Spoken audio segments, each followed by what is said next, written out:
Praise the lord, praise the lord, hallelujah, hallelujah, hallelujah, praise the lord, praise the lord.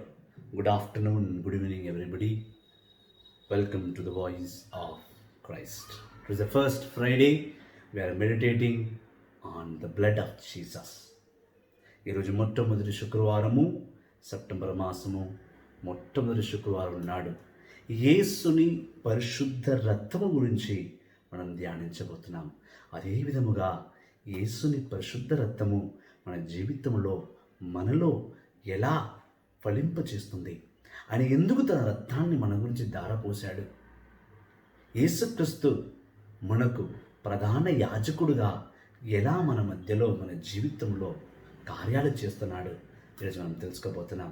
ప్రార్థన చేసుకొని ఆ దేవాది దేవుని ఏకైక కుమారుడకు యేసుక్రీస్తుని ఆయన వాక్కులో మనమందరము గడుపుదాం. ప్రార్థన చేసుకుందాం.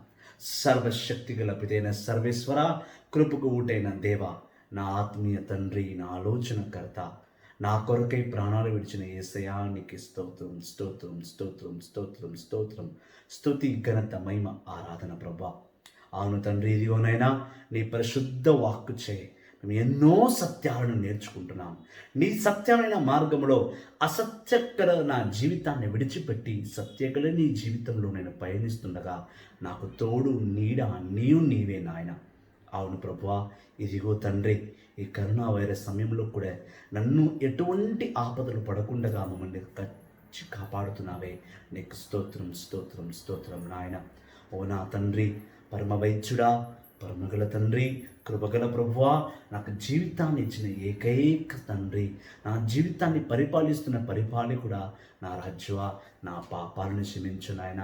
తండ్రి, నా దేహము ద్వారా చేసిన పాపాలను క్షమించు, నా దేహము ద్వారా చేసిన పాపాలను క్షమించు, నా కళ్ళ ద్వారా చేసిన పాపాలు క్షమించు, నా చెవుల ద్వారా చేసిన పాపాలు క్షమించు, నా ముక్కు ద్వారా చేసిన పాపాలు క్షమించు, నా నోటి ద్వారా చేసిన పాపాలు క్షమించు. ఈ హృదయాన్ని నీకై అర్పించాలి, కానీ ఈ హృదయాన్ని లోకానికి అర్పించి ఏమి లేని ఈ లోకంలో ఉన్న సంగతులన్నీ నా హృదయంలో పొందుపరుచుకొని నేను నీకు దూరమైనను కాబట్టి నన్ను దగ్గరికి చేర్చుకొని నా పాపాలు క్షమించు, నా పాపాలు క్షమించు, నా పాపాలు క్షమించు, నా పాపాలను క్షమించు, నా పాపాలను క్షమించు, నా పాపాలను క్షమించు, నా పాపాలను క్షమించు. తల నుండి అరికాల వరకు ఏ అవయవము ఏ కొరకై పాపాలు చేసిందో సమస్తము సర్వమును నీవు నీ రక్తము చే, నీ అమూల్యమైన రక్తము చే శుద్ధి చేసి నన్ను పవిత్రపరిచి నీ సన్నిధిలో మళ్ళీ నన్ను నీ బిడ్డగా స్వీకరించమని ప్రతి ఒక్క హృదయమును నీకు అర్పిస్తూ నేను వాళ్ళ తరఫున ప్రార్థన చేస్తున్నాను నాయన. అవును తండ్రి, మహోన్నతుడా, మా మంచివాడా, తెలియక చేసిన పాపాలని కూడా నీకు అర్పిస్తున్నాం ప్రభా. కొన్ని తప్పలేని పరిస్థితుల్లో శారీరక వాంఛలో పడి, శారీరక మోహంలో పడి, అబద్ధాలని, బూతులని, శారీరక వాంఛను, శరీరాన్ని సంతోషపరచడానికి కొన్నిసార్లు ఆత్మను చంపివేస్తూ, ఆత్మను నయవంచన చేస్తూ శారీరకంగా మేము నీ లోకంలో జీవిస్తున్నాం. మమ్మల్ని నీ అమూల్యమైన రక్తముతో శుద్ధి చేసి పవిత్రపరచు నీ పరిశుద్ధ నామమును నిలుపమని మా నాథుని యేసుక్రీస్తు నామములో ప్రార్థిస్తున్నాము తండ్రి. ఆమేన్, ఆమేన్, ఆమేన్. పరలోకమందున్న మా యొక్క తండ్రి, మీ నామం పూజింపబడునుగాక, మీ రాజ్యం వచ్చునుగాక, మీ చిత్తం పరలోకమందు నెరవేరినట్టు భూలోకమందు నెరవేరునుగాక. నా నాటికి కావలసిన అన్నము మాకు నేటికి ఇవ్వండి, మాదరపబడిన వారిని మేము మన్నించినట్టు మీరును మన్నించండి, మా శోధని మేము ప్రవేశింపక కీడును రక్షించండి. ఆమేన్. Praise the lord, praise the lord, హల్లెలూయా. దైవ జనమా, క్రీస్తుని సంగమా, యేసుని అపారమైన ప్రేమను, ఆయన కృపను, ఆయన దివ్య రక్తముతో రక్షణ పొందుకున్న ఓ నా రక్షణ వీరులారా, ప్రభుని సన్నిధికి, క్రీస్తుని సన్నిధికి, క్రీస్తుని స్వరానికి మీరందరూ ఆహ్వానితులై ఆయనలో విశ్వసిస్తూ, ఆయనలో విశ్వాసం పెంపొందుకుంటూ, ఆయనతో సమాధానగల జీవితం జీవిస్తున్న ఓ నా క్రైస్తవ బిడ్డలారా, క్రైస్తవ సంగమా, క్రైస్తవ లోకమా, ప్రభుని వాక్కుతో ఏకీభవించి ఆయన నామంలో జీవించండి. ఈరోజు మనం హెబ్రీయులకు రాసిన లేఖ 9వ అధ్యాయం నుండి మనం ధ్యానించబోతున్నాం. We are going to meditate from the letters of St. Paul to Hebrews, chapter 9, 1 to 10 verses. We'll meditate. పౌలు గారి హెబ్రీయులకు రాసిన లేఖ 9వ అధ్యాయం నుంచి మనం వాక్యంలోకి మనం అడుగుతున్నాం, వాక్యంలోకి మనం ధ్యానించబోతున్నాం. శ్రద్ధగా వాక్యాన్ని వినండి, ప్రభుని సత్యాలను తెలుసుకోండి. హీబ్రూలకు రాసిన లేఖ 9వ అధ్యాయం 1వ వచనం నుంచి 10వ వచనం వరకు. మొదటి నిబంధన ఆరాధన నియమములను భూలోక సంబంధమైన పవిత్ర స్థలమును కలిగి ఉండేను. ఎట్లన్నా మొదటి ఒక గుడారము ఏర్పాటుబడేను. దాని యందు ధూపస్తంభము, బల్ల, దేవునికి అర్పింపబడిన రొట్టెలు ఉంచెను. దానికి పవిత్ర స్థలమని పేరు. రెండవ తెర వెనుక అతి పవిత్ర స్థలమును గుడారము ఉండేను. దాని యందు ధూపము విడ్చుటకు బంగారు పీఠము, బంగారు అమయములకు నిబంధన మందసం ఉండేను. ఆ పెట్టెయందు మన్నగల బంగారు పాత్ర, చిగురించుచున్న ఆరోను దండము, నిబంధన రాయబడిన 2 రాతి పలకలు ఉండేను. కరుణాపీఠములను దివ్య పువ్వులను తమ రెక్కలతో కప్పుచు ఆ పెట్టెపై ఉండిరి. కానీ వీనిని గురించి ఇప్పుడు విషమరక్తముగా వివరించుటకు వీలుపడును. ఈ ఏర్పాట్లు చేయబడిన పిమ్మట ప్రతిరోజు తమ కార్యములను నిర్వహించుటకు యాజకులు మొదటి గుడారమున ప్రవేశింతురు. రెండవ గుడారములోనికి కేవలం ప్రధాన యాజకుడు మాత్రమే ప్రవేశించును. అది సంవత్సరమునకు ఒకసారి మాత్రమే. తన కొరకు ప్రజలు తెలియక చేయు పాపములు కొరకు తను తీసుకొని వచ్చిన రక్తమును దేవునికి అర్పించును. ఈ ఏర్పాట్లను బట్టి మొదటి గుడారము నిలిచి ఉన్నంత కాలము అతి పవిత్ర ప్రదేశములోనికి మార్గము ఇంకాను తెలుపబడుట లేదని పవిత్రాత్మ స్పష్టముగా బోధించుచున్నది. ఈ గుడారము ప్రస్తుతకాలమున సూచించు సంకేతనము. దేవునికి అర్పింపబడు కానుకల బల్లలు ఆరాధనకు అంతకారణమునకు పరిపూర్ణము చేయజాలవని ఈ సంకేతనము తెలుపుచున్నది. అవి కేవలము అన్నప్రాణ్యములకు శుద్ధి చేయు కార్మలకు సంబంధించినవి. అవి అన్నీ బాహ్యములవే. దేవుడు సమస్తమును సరిదిద్దు వరకు మాత్రం అవి వర్తించును. ఆమేన్. ఇది ఏలిన వారి వాక్కు. సర్వేశ్వర, నీకే స్తుతులు, ఘనతలు, మహిమలు చెల్లించబడును గాక. ఇది క్రీస్తుని స్వరం. ప్రభువా, నీకే ఎనలేని మహిమ కలుగును గాక. దైవజనులారా, చాలామందికి తెలుసో ఉండకపోవచ్చు, దేవాది దేవుడు తండ్రైన యెహోవా ఈ లోకములో మనుషులతో సావాసం చేయుటకు మోషే ద్వారా ముందుగా ఒక గుడారమును ఏర్పాటు చేశాడు. నిర్గమకాండము 37వ అధ్యాయం చదివిన దేవుడు ఒక గుడారమును ఏర్పాటు చేసుకుని ఆ గుడారములో ప్రధానముగా గుడారం 2 విధాలుగా చీల్చాడు. ఒకటి కరుణాపీఠము, అనగా ఆ కరుణాపీఠములో యెహోవా తండ్రి ఇచ్చిన 10 ఆజ్ఞల ఆ రాతి పలకలను ఆ మందసంలో పెట్టి, ఆ మందసం పైన 2 దేవదూతలు రెక్కలు విరుచుకుని ఉన్న 2 దేవదూతలను ఒక పెట్ట తయారు చేసి అందులో 10 ఆజ్ఞలు పెట్టి, అందులోనే మోషే కర్ర. మరి ఆనాడు ఇజ్రాయేలు ప్రజలను తీసుకువచ్చేటప్పుడు ఇజ్రాయేలు ప్రజలు ప్రశ్నించిన దాన్ని బట్టి, వాళ్ళు వేడుకున్న దాన్ని బట్టి దేవుడు వాళ్ళకి ఆహారంగా మన్నాని ఇచ్చాడు.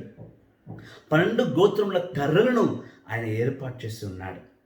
ఆలయంలో పెట్టినప్పుడు ఆ ఆలయంలో ప్రతి ఉదయము ప్రతి సాయంత్రము ప్రధాన యాజకుడు వెళ్ళి ఇజ్రాయేలు ప్రజల పాపాలకు పశ్చాత్తాప బలిని తీసుకువచ్చి అర్పించి, ఆ పశ్చాత్తాప బలి రక్తమును ఆ గుడారం దగ్గర ఉన్న తెర మీద చిలకరించాలని దేవుడు మోషేకి చెప్పి మొట్టమొదటి గుడారంని ఏర్పాటు చేశాడు. ఇది పాత నిబంధన.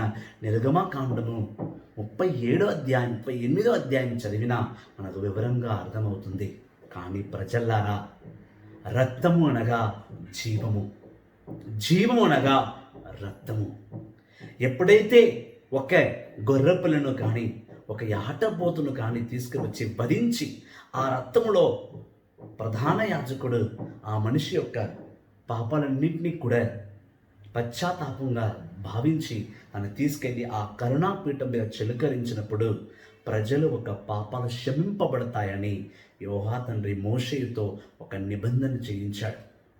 ఆ నిబంధన ప్రకారము యావత్ ఇజ్రాయెల్ ప్రజలు పాపం ఒక వేతనం మరణమని తెలిసియు ఆ పాపానికి పరిష్కారముగా ఆ గొర్రె రక్తంను తీసుకువెళ్ళి చిలకరించినప్పుడు వాళ్ళు క్షమింపబడతారని దేవుడే స్వయముగా మోషేతో ఈ నిబంధన ఏర్పాటు చేశాడు. దైవజనులారా, ఈ నిబంధనకు యేసుక్రీస్తు శుక్రవారం నాడు శిలువపైన మరణించి తన రక్తాన్ని ధారపోసి తనే పాప పరిహార బలిగా అర్పించబడ్డాడు. అదే మనం చూస్తున్నాం. ప్రతి సంవత్సరం ప్రధాన యాజకుడు అందరి పాపాలన్నింటినీ కూడా బలి అర్పణగా మందసం దగ్గర తీసుకువెళ్ళి, అనగా ఆలయంలోని మందసం దగ్గర తీసుకువెళ్ళి ఆలయంలో ప్రధానంగా కరుణాపీఠము దగ్గర ధూపపు వేయించి, ధూప సాంబ్రాన్ని వేయించి బలి అర్పణ ఇచ్చి ఆలయంలో ప్రధానంగా బల్ల దేవునికి ఇవ్వబడిన పులువని రొట్టెలను ఏర్పాటు చేసి ఆ రక్తము ఆ పులుని రొట్టెలతో దేవునికి అర్పణగా ఉండాలి అని దేవుడు మోషేతో చెప్పిన మాటలు ఎంతగానో పాటించారు. ఈరోజు దేవాది దేవుడు ప్రత్యేకంగా హెబ్రీయులకు రాసిన లేఖ 9వ అధ్యాయం 8వ వచనంలో ఆయన అంటున్నాడు, పరిశుద్ధ ఆత్మ ఇవన్నిటినీ కూడా ఒక నూతన నిబంధనతో మనకు నేర్పిస్తుంది. ఏమనగా దేవుడు ఆనాడు మందసము దగ్గరికి గొర్రె రక్తమును తీసుకొచ్చో భరించి ఆ రక్తము ద్వారా మన పాపాన్ని అర్పించి క్షమాపణ తీసుకోమన్నాడు. కానీ అది కేవలం ప్రధాన యాజకుడు మాత్రమే చేయాల్సిన కార్యము. ఎవరు పడితే వాళ్ళు బలి అర్పణ ఇచ్చి ఆ రక్తాన్ని తీసుకెళ్ళి మందసం దగ్గర చిలకరించలేదు. ఆ మందసం దగ్గరికి వెళ్ళాలి అంటే కేవలం ప్రధానమైన యాజకుడు మాత్రమే వెళ్ళాలి. ఆయనకు తప్ప మరి ఎవరు వెళ్ళడానికి ఆస్కారమే లేదు, అవకాశమే లేదు. ఇది దేవుడు పెట్టిన నిబంధన, దేవుడు చెప్పిన నేర్పు, దేవుడు ఇచ్చిన గొప్ప పాటింపు మనం పాటించాలి. అలాగే పాటిస్తూ వస్తున్న సమయంలో ఇక్కడ యేసుక్రీస్తు తనే ప్రధాన యాజకుడుగా మారి దేవుని మందసము దగ్గరికి వెళుతూ దేవుని ఆలయంలో బోధిస్తూ లూకా 4 అధ్యాయం కానీ 5వ అధ్యాయంలో చూస్తే దేవుడు యెరూషలేం ఆలయంలోకి వెళ్ళి ఆ యెరూషలేం ఆలయంలో యెషయా పుస్తకాన్ని తీసుకుని బోధిస్తున్నాడు. బోధించడమే కాకుండా తన ప్రధాన యాజకుడి ఒక హోదాను ఆయన తీసుకుంటున్నాడు. దైవజనులారా, కేవలం బోధించడమే కాకుండా తన తండ్రి ఇచ్చిన 10 ఆజ్ఞలను, తండ్రి ఇచ్చిన నిబంధనలను, యెహోవా తండ్రి ఇచ్చిన ప్రేమగల పుస్తకాన్ని ప్రజలు చదవట్లేదు, ఆయన నిబంధనలకు పాటించట్లేదు, ఆయన ప్రేమను ఈ లోకంలో వాళ్ళు వ్యక్తపరచట్లేదు అని తలంచి ప్రభువు యేసుక్రీస్తే ప్రధాన యాజకుడిగా మన గురించి మారిపోతున్నాడు. ఒక్కసారి 9వ వచనం చదవమ్మా. హెబ్రీయులకు రాసిన లేఖ 9వ అధ్యాయం 9వ వచనం. ఈ గుడారము ప్రస్తుతకాలమును సూచించే సంకేతము. దేవునికి ఈ గుడారము ఆలయము దేవుని సంకేతాన్ని సూచించుచున్నది. దేవునికి అర్పింపబడ్డ కానుకలు, బల్లెలు, ఆరాధన. దేవుని ఆలయంలో ప్రధానంగా ఏం జరుగుతుందంటే బలి అర్పణ జరుగుతుంది, ఆరాధన జరుగుతుంది. 2 రకమైన బలులు అర్పిస్తాము. ఒకటి దేవుని ఆత్మ, దేవుని జ్ఞానము, దేవుని శక్తితో వాక్య పరిచర్య, దానితో పాటు ప్రభుని ఆరాధించడం. ఇది మొదటి బలి. నువ్వు ఎంతగా దేవుని ఆరాధిస్తావో అది దేవునికి బలిగా మారుతుంది. నీ ప్రతి పాట, నీ ప్రతి ఒక్క వాక్కు దేవునికి బలి అర్పణగా వెళుతుంది. రోమీయులకు రాసిన లేఖ 8వ అధ్యాయం, ధూపంబలే స్వీకరించుము స్వామి నా ప్రార్థన. ఆలయంలో వేయబడుతున్న బలి, ఆలయంలో వేయబడుతున్న సాంబ్రాణి పొగ నీ ప్రార్థనను బలి అర్పణగా దేవునికి అర్పించబడుతుంది. ఆ బలులు ఆరాధనకు అంతఃకరణమును పరిపూర్ణము చేయజాలవని ఈ సంకేతనము తెలుపుచున్నది. ఇంకా అవి కేవలం అన్నప్రాణీయములకు ఆలయము అనగా లేదా దేవుని జీవితంలో దేవుని పట్ల జీవించాలన్నా కేవలం నువ్వు ఇచ్చిన బలి సరిపోదు. నువ్వు ఇచ్చిన బలి సరిపోదయ్యా. ఇక్కడ నువ్వు దేవునికి నీవు బలిగా అర్పించబడాలి. నీ నోటి నుంచి వస్తున్న ఒక్కొక్క ఆరాధన, దేవుని నువ్వు పొగుడుతున్న ఒక్కొక్క పొగడత దేవునికి గొప్ప బలిగా స్వీకరింపబడుతుంది. ప్రధాన యాజకుడు తన వాక్య పరిచర్యను, తన అప్ప బలిని ఇస్తున్నప్పుడు తనకు తాను నిలబడుతున్నాడు అనుకుంటున్నారు. కాదు, తనకు తను దేవునికి అర్పించుకునేది కాక ఆలయానికి వెళ్తాం ప్రతి ఒక్కరిని ప్రభుని ఆరాధనలో నడిపిస్తాడు, ప్రభుని బలిలో నడిపిస్తాడు. తను ఎలా దేవునికి అర్పింపబడ్డాడో అదే విధంగా ప్రధాన యాజకుడితో పాటు ఎవరెవరు ఆరాధిస్తున్నారో, ఎవరెవరు వాక్యాన్ని సత్యాన్ని తెలుసుకుంటున్నారో వాళ్ళు కూడా దేవుని బలిలో పాల్గొంటున్నారు. దైవ బలి అనగా నీవు దేవునిలో ఇతరులను నడిపించడం, దేవుని యొక్క విషయాలను, దేవుని సంగతులను, దేవుని యొక్క మర్మాలను వాళ్ళకి నేర్పించి వాళ్ళని బలి అర్పణలో నడిపించడమే అది ప్రధానమైన బలి. స్తుతి, ఆరాధన, దైవ వాక్కు, అప్పము ఈ మూడు కలిస్తేనే దివ్యబలి పూజ. ఆ దివ్యబలి పూజలో నిన్ను నడిపిస్తున్నాడంటే నీవు కూడా ప్రభులో ఒక బలిగా ప్రభునిగా అర్పించబడాలి. ప్రభుయే మనకు యేసుక్రీస్తే ప్రధాన యాజకుడుగా నిన్ను నన్ను నడిపిస్తున్నాడు.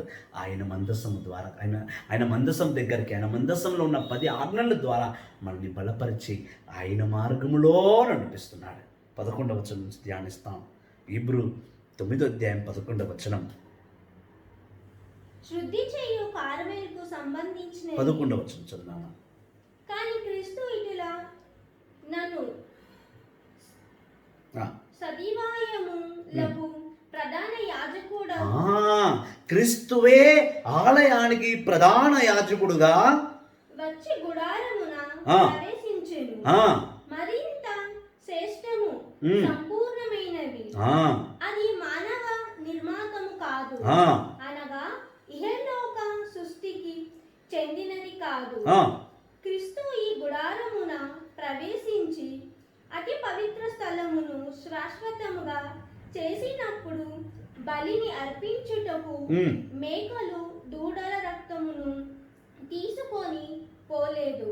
తన రక్తము చే తీసుకొని పోయి మనకు శాశ్వత రక్షణను. ఆమేన్, ప్రైజ్ ది లార్డ్.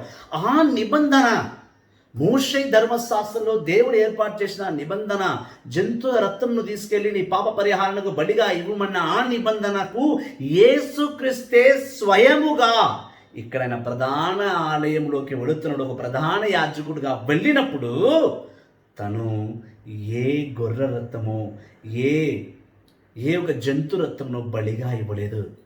అయిన రక్తమునే బలిగా ఇచ్చాడు. అయిన రక్తము కొన్ని వందల వేల కోట్ల గొర్రె పిల్ల రక్తకు సమానము. ఎవరైనా వెళ్ళి కాపాడండి అంటే కాపాడతారా? కాపాడినా కూడా తనకు ఏమి కాకుండా ముందు తనకు రక్షింపబడ్డ తర్వాతనే వేరే వాడిని కాపాడతారు. కానీ ప్రభువుకు యేసుక్రీస్తు నీ కొరకై నా కొరకై ఎటువంటి కారణము లేకుండా కేవలం తన తండ్రి అయిన యెహోవా పెట్టిన నిబంధనను పాటించుటకు, సత్యాన్ని నడిపించుటకు, నీలో ఉన్న పాపాలన్నీ తీసివేయుటకు, నిన్ను శుద్ధిపరచడానికి తన దేహములో ఉన్న రక్తాన్ని ధారపోసి తనకు తానే బలిగా అర్పింపబడి నిన్ను నన్ను రక్షించి ప్రతి ఆలయానికి ఒక నూతన రక్షణ తీసుకొచ్చాడు. ఆ ఆలయంలో మోషే కట్టిన ధర్మశాస్త్రం ద్వారా కట్టిన ఆలయము, దేవుని నిబంధన ఆలయంలో అన్ని ఈ లోకానికి సంబంధించినవే ఉన్నాయి. ఈ లోకంలో చేసిన బల్ల ఉంది, ఈ లోకంలో చేసిన మందసం ఉంది, ఈ లోకంలో చేసిన క్యాండిల్ స్టాండ్ ఉంది, ఈ లోకంలో చేసిన సాంబ్రాణి ఉంది. కానీ యేసుక్రీస్తు ఈ లోకానికి చెందిన వాడు కాదు, పరలోకవాసి, దైవ కుమారుడు, యెహోవా తండ్రి ఏకైక కుమారుడు. తన దేహంలో రక్తం పరలోకానికి చెందినది, తన మనసు పరలోకానికి చెందినది. యేసుక్రీస్తు మాట్లాడుతున్న ప్రతి మాట పరలోకానికి చెందినది. యేసుక్రీస్తు దేహాత్మ శరీరం పరలోకానికి చెందినది. తనే ఒక ఆలయంగా మారి తన రక్తాన్ని ధారపోసి నీకు నాకు రక్షణాన్ని తీసుకొచ్చాడు. అందుకే ప్రతి క్రైస్తవ కుటుంబంలో ప్రతి క్రైస్తవ బిడ్డ ఈ మాట చెప్పాలి, యేసుక్రీస్తుని రక్తము చేయి మాకు రక్షణ. యేసుక్రీస్తు రక్తముచ్చే మాకు విడుదల, యేసుక్రీస్తు రక్తముచ్చేనే మేము ఏనాడో విడిపించబడ్డాము. ఆయనను ఆ పాపంలో పడిపోతూ ఆయన్ని అవమానిస్తున్నాం. The blood of Jesus sanctifies us. The blood of Jesus cleanses us. యేసుని రక్తము శుద్ధిక రక్తము, పరలోక రక్తము, పరలోక సవాసము కలిగిన రక్తము, యెహోవా తండ్రి కుమారుడు రక్తము. ఆ రక్తము చిలకరింపబడి నిన్ను నన్ను రక్షణలోకి నడిపించుచున్నది, ఇంకా నడిపిస్తూ ఉండదు కూడా. ఆయన రక్తము ద్వారా నువ్వు రక్షణ పొందుకున్నా. కొన్ని వందల వేల కోట్ల గొర్రె పిల్లలను తెగ్గొట్టి ఆ రక్తాన్ని తీసుకొచ్చి ధారపోసిన ఆ గొర్రె రక్తము యేసుక్రీస్తు రక్తంతో సరి సమానము కాలేదు, కాబోదు. ప్రతి సంవత్సరం వెళ్ళి ఆలయానికి నీ పాపాలకు గుర్తుగా నువ్వు ఒక గొర్రెను అర్పణించి ఆ రక్తాన్ని చిలకరించి ప్రతి సంవత్సరం నీ పాపాన్ని ఒప్పుకొని వస్తున్నావు. కానీ ప్రభువే యేసుక్రీస్తే నీ కొరకై నా కొరకై తన రక్తాన్ని ధారపోసాడు.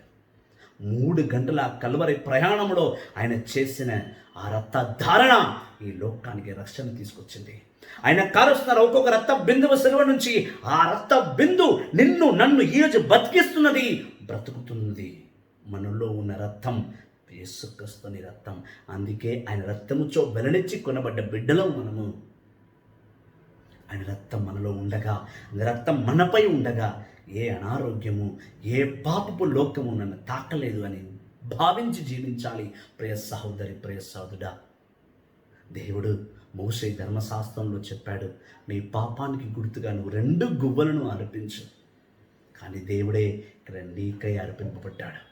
2 గువ్వలుగా ఆయన మారిపోయాడు. ఒక గొర్రెపిల్లగా నీకు మారిపోయాడు. ఇది వినడానికి లోకానికి వృద్ధంగా వినిపించవచ్చు. ఒక మంచివాడి గురించి ఒక మంచివాడు ప్రాణం ఇవ్వగలడా? ఇస్తాడో ఏమో. కానీ ఒక పాపి గురించి ఒక పవిత్ర గల దేవుడు ప్రాణాలు ఇవ్వగలడా? ఇచ్చాడు. మనకి యేసుక్రీస్తు. రోమా 5:5 అంటుంది, ఒక వ్యక్తి గురించి మరొక వ్యక్తి ప్రాణం ఇవ్వవచ్చు, ఒక వ్యక్తి మరొక వ్యక్తి, కానీ ఒక వ్యక్తి గురించి దైవ కుమారుడు ఆయన యేసుక్రీస్తు ప్రాణాలు అర్పించాడు. యేసు రక్తమే జయం. అపవాది క్రియలకు అనంత కోటి నాశనం. యేసు రక్తమే జయం. ఆయన రక్తంలో ఉన్న గొప్పతనం, ఆయన రక్తంలో ఉన్న మార్పు, తన రక్తంలో ఉన్న రక్షణ ఈ లోకంలో నీకు ఏ జంతువులో కూడా దొరకదు. అందుకే జంతు బలిని ఒక్క వచనముతో నిర్దేశిస్తుంది. వద్దు జంతు బలి, ఎందుకంటే నా ప్రభు నా గురించి ఏనాడో బలి అయిపోయాడు అనే ఒక మాటతో, ఒక నమ్మకంతో చాలామంది జంతువుని బలి ఇవ్వరు. దైవచనులారా, అదే మనం 12-13 వచనంలో చూసినా, 13 వచనం, 13-14 చదమ్మా. మేకలు ఎద్దుల రక్తమును, దహింపబడిన దూడ బూడిదను మైలపడిన వారిపై చల్లబడినప్పుడు అవి వారికి శరీర శుద్ధి కలుగునట్టులా పవిత్రులుగాను చేయును. అటులైనచో ఇక నిత్యుడగు ఆత్మ ద్వారా తనను తను దేవునికి నిర్దోషిగా అర్పించుకొనిన క్రీస్తు రక్తము నిర్వాహికులను విడిచి సజీవ దేవుని సేవించుటకు మన అంతం కారణములను ఇంకాను ఎంతగానో శుద్ధి చేయునుగా. Praise the lord, praise the lord, hallelujah, hallelujah, hallelujah, praise the lord. నిర్గమకాండము మనం బాగా చూస్తే కనుక దేవాది దేవుడు మోషే ద్వారా నిర్గమకాండం 24వ అధ్యాయం 7-8 వచనంలో మనం చూస్తున్నాం. దేవాది దేవుని యొక్క నిబంధన విన్న తర్వాత ఇజ్రాయెల్ ప్రజలందరినీ తీసుకొచ్చి మోషే కొన్ని జంతువులను తీసుకొచ్చి బలిగా ఇచ్చి ఆ రక్తాన్ని ప్రతి ఒక్కరిపైన చిలకరించి దాని నిబంధనగా ప్రకటించాడు. అంటే దేవుడి మధ్యలో ఇజ్రాయెల్ మధ్యలో ఒక నిబంధన ఏర్పాటు చేశాడు. ఆ ఏర్పాటు ఏమనగా, నిబంధన ఏమనగా, ఎప్పుడైతే జంతు రక్తము మనుషుల పైన చిలకరింపబడ్డదో, లేదా జంతువుని అర్పించిన తర్వాత వాళ్ళని కాలబెట్టిన తర్వాత బూడిదను తీసుకొచ్చి మనుషుల పైన చల్లిన తర్వాత వాళ్ళు పాపము నుండి రక్షింపబడ్డారు అనేది సంకేతము. నిర్గమకాండము 24వ అధ్యాయం 7-8 వచనాలు చదవమ్మా. అతడు నిబంధన గ్రంథమును చదివి ఇజ్రాయేలుకు వినిపించెను. వారు యావే శాసనములెల్లా మేము అనుసరింతుము, ఆ, మేము ఆయనకు విధేయులమై ఉందుము అని. ఆమేన్.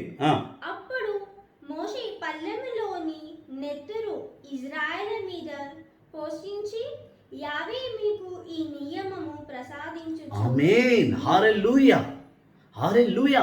మోషే రక్తాన్ని చలుకరించి వాళ్ళపైన, మీరు ఇక మీద దేవుని బిడ్డలు, మీరు దేవునితో నిబంధన చేసుకున్నారు, ఇక మీద మీ పాపాలన్నీ శుద్ధి చేయబడ్డాయి. అదే కార్యమును బట్టి యేసుక్రీస్తు పాత నిబంధనలో మోషే ద్వారా, పవిత్రమైన ప్రవక్త మోషే ద్వారా దేవుడు పలికిన మాటలను యేసుక్రీస్తు సత్యమును చేశాడు.